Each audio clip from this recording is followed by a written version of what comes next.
Dinner time on a Thursday night in New Orleans, Louisiana. All-Star Weekend right around the bend here on TNT as we come to you from Bourbon Street and the Musical Legends Park. And thank you for joining us. We have a special guest, Kyrie Irving, a starter this year for the Eastern Conference. Trickery and sorcery. Hesitation. And making his second All-Star appearance at the tender age of 21. Kyrie Irving of the Cleveland Cavaliers joins us here in New Orleans. So if there's ever a bad time for an All-Star break, it's right now, man. You guys are rolling. You've won 4 in a row. Best streak of the year. Well, first and foremost, I wanted to say I always run through the tape. Oh, that's what it's about. That's what it's about. Jersey, really, Jersey. That is really, that's Jersey right there. I always run through. You just do that for Kenny's benefit. We go way further back than these two. No, you don't. No, you don't. He's from Jersey. He's from Jersey, not New York. That was well played, man. That was well played. I ain't gonna make him feel guilty because his Yeah, dad. exactly. Oh man. But anyway, here you go. Underdog, put that on a T-shirt for On a Kyrie. T-shirt, baby. Here you go into the All-Star break. Your team is hot. We'll talk about them in just a second. But what does it mean to you personally to have the fans vote you as a starter? It's a prestigious honor, and I'm just happy to be in New Orleans, to be a part of this great weekend. Great state of New Orleans, and I'm excited. Proud of all the guys that made it. You wasn't playing your best basketball early on. General manager criticized you, coach criticized you. What do you have to do as a leader of the team to make sure the streak continues and to play a little bit better? Just be as consistent as I can. Stay in the gym, and just got to make all my guys around me better. That's what I'm learning, especially in my third year, is that I'm no longer just one of those guys that's just out there on the court. I mean, I'm getting the team's best shot, and it starts with me on both ends of the floor, just picking up the positive energy and game in, game out, and staying consistent. Since we're in New Orleans, you talk about gumbo. You got to put the right ingredients in, and you can throw things in. What was missing? What was the missing ingredient, or is, to get you guys now winning 4 in a row where you guys were struggling early? I feel like we were just missing the fun of the game. Everybody was just putting too much pressure on themselves and just going out there and just overthinking the game, including myself. Came in, a lot of expectations, but at the end of the day, I said y'all were going to win 51 games at the beginning of the season. I did. I really did. You were the only one. I was high. I was riding the Cleveland bandwagon. Yeah, you were. Oh, yeah. You were driving it. Driving it. Oh, well, we're still not down and out, so, I mean, it's one of those things we just got to continue to run through. Run through the tape. There you go. It's one of those things we got to continue to run through after All-Star break. And we've seen you run through the tape, and especially Uncle Drew. How old is Uncle Drew, by the way? He's 63. So he's been running through the tape his whole life. Yes, and sir. I just wanted to ask you, seriously, back with Cleveland, we're not in the locker room. We hear, oh, my God, not playing well. They might not be getting together. We've all been young leaders before. We know how hard it is. Could you talk about being a young leader, and how do you handle that responsibility in the locker room of getting guys ready, whether it was Bynum, whether it was other guys? How do you handle that responsibility? Oh, it's a daily learning experience. I can tell you that. I mean, just day to day, you got to lead by example and also vocally. Coming in, I could always just get away with different stuff and, not doing my job to my fullest potential every single day. But now I have all eyes on me, and, it's been a learning experience. And, I'm enjoying the process. So, like I said, every day is a daily grind. And, with this team, we're a young team, but I'm leading this group, and I'm proud to do it. Kyrie, as a guy who was a first pick in the NBA draft, and you started out well, I was looking at your numbers from your rookie season and double-digit scoring in 15 of your first 16 games. You look at a guy like Anthony Bennett, a number 1 pick, and it took him 33 games to hit double figures. How have you worked with him or tried to keep him positive about what he can do? Oh, well, coming as number 1 pick, there's automatic pressure on you. I mean, I just feel like he was putting a little too much pressure on themselves. And coming in the locker room, we just tried to really shelter him and just, shelter to his needs. But it also started with him just putting in that extra work and that extra time and then, seeing results out there on the court. And now Coach Brown is trusting him. He's playing really well. He's been a big part of this 4-game winning streak. So, I mean, the young fellas are doing well right now. If anything could happen All-Star Weekend, what would it be special for you? Say it. Say it. Go ahead. We see it. It's on Jersey. Say it. Say it. Say it. Go on, say it, Jersey. Man. Nothing wrong Run with it. through the tape. Manifest. Go ahead and run through the tape. Manifest Run it. through Say the it. tape. Say it. Say Go it. on. You got to Say say it. it. I got to run through the tape. Obviously You gonna MVP, get that what you? yeah. Okay. There you go. All right. There Say you it. go. Nothing wrong with Say that. it with your chest. Yeah, All right, I got you. I'm going for MVP, Shaq. Okay, there you go. Appreciate There it. you And go, you'll be Jersey. Running through the tape. And you're in the Foot Locker 3-point Yes, sir. Yes, sir. test. Well, I hope he's you- The, he's I the hope- reigning champion. I hope yeah. he wins the MVP like he did in my basketball tournament when he was in 8th grade. Barbecue Came sauce. out with the Barbecue Gauchos. sauce. Came out the Way to Gauchos pump and won up your company. MVP. Oh, wait. Oh. Oh, yeah. That Oh. wasn't nice, man.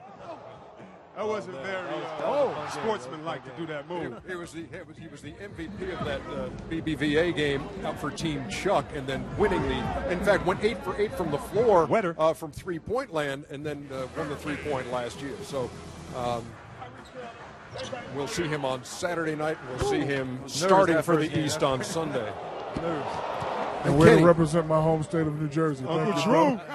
His dad was from New York, though. That's No, he why he wasn't. got No, he wasn't. No, he's Bronx. not. Kenny, Boogie down. do you recall where Kyrie went to college? School in Durham. He will not say it. He just says the School in Durham. It's a great school. It's a great school in Durham. Hey, when we rescheduling the game, you know? Oh, that? next Thursday, baby. Oh, next Thursday, Yes, okay. it will be there. Okay. Snow won't save you next week. Kyrie the Irving. snow won't save you next week. Thank you much for joining us, man. It's great to Thank see you, you. guys. Congratulations. Keep running through the tape, Congratulations, brother. Running through the tape of life. Yeah.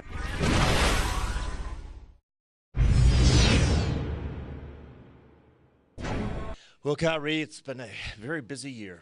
A year ago, you were here watching the draft just out of high school, and now you're the number one pick after playing only 11 games because of an injury at Duke.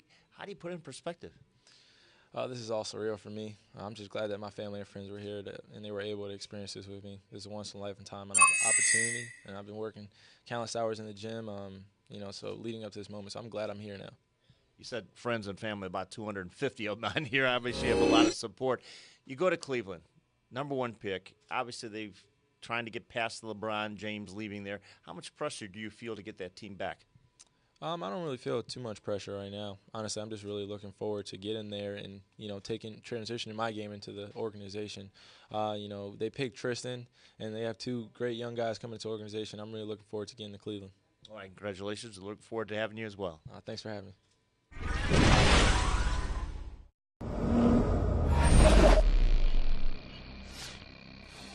How about Blake Griffin's play as of late, C-Web? And actually all season long, 23, 10, and 3 is what he's averaging. I think he's been playing well, but I think it is a direct result of having new leadership in Doc Rivers. You see, slower on the post, meaning taking his time, not settling for the jump shots, beasting inside, getting that position. And I think when you have a coach or people around you constantly remind you what to do, it becomes second nature. And it seems like it's trying to become that way for him. Yeah, but I think they're 6-2 without Chris Paul. Well, first of all, they're not a better team without Chris Paul. But I think what's going to happen is one of the things, I think Dwight Howard said something after the game talking about we're not here to criticize, we're here to critique. That's our job.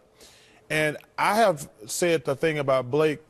Blake is not imposing his will on the game enough. He has not done that. But since Chris Paul been out, he has been more aggressive. He's demanding the ball. And when Chris come back, he just got to keep the same mentality. I think sometime when Chris is there, Chris over-dribbles sometime, and these guys are not aggressive.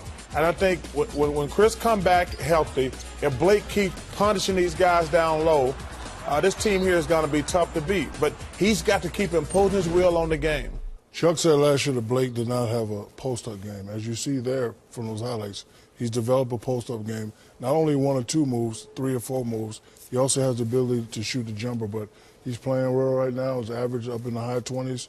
He's doing fine. Clippers moved to 29-14, have won 6 of their last 7. And Detroit goes to 17-24, losing 8 of their last 11.